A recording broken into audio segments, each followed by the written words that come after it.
Daily Meditation Series, Bhagavad Gita, Chapter 1, Verse 30.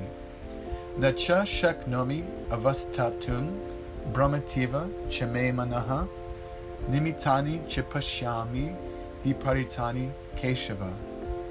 I am now unable to stand here any longer. I am forgetting myself, and my mind is reeling. I see only causes of misfortune, O Krishna, killer of the Keshi demon. Commentary. Human energy should be directed at carrying out the order of Vishnu, and it was Krishna's clear desire for Arjuna to fight on the battlefield. So many events had precipitated this conflict, including the disrobing of Draupadi, the gambling match, Bhima being fed poisoned cake, and the burning of the lacquer house. Arjuna was conscious of the transgressions of Duryodhana, but still he hesitated to fight out of family affection. Clearly, family affection can be a stumbling block in the execution of our regulated duty. In the 6th canto of Srimad Bhagavatam, Shukadev Goswami relates the story of King Chitraketu and how his desire for progeny almost ruined the king's spiritual progress of life. In that story, King Chitraketu is a prosperous ruler of his castle. However, despite having many wives, his majesty is unable to conceive a child.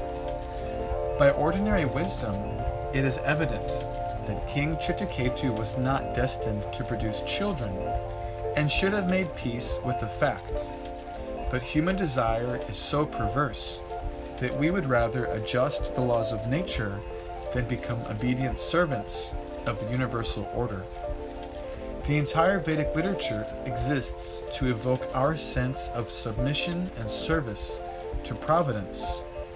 Whoso happens to be a person, Krishna, our surrender to the Lord is performed on his terms and not on our own.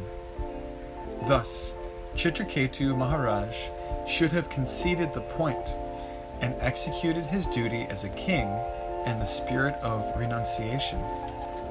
One day, the king is visited by a great sage, Angira Muni, one of the saintly sons of Lord Brahma, and Angira performs a sacrifice to grant the king a child. But this benediction also carries a price. Angira warns the king that this son will be the source of happiness and sadness. Under the spell of illusion, King Chitraketu reasons that sometimes children are naughty, and that he, the king, would have to tolerate childish behavior, but he was prepared for any such mischief. Unfortunately for the king, he gravely underestimated what cruel fate had in store. Finally, the child is born, but dies at a young age, being poisoned by King Chitraketu's envious co-wives. Thus the king is plunged into an ocean of misery.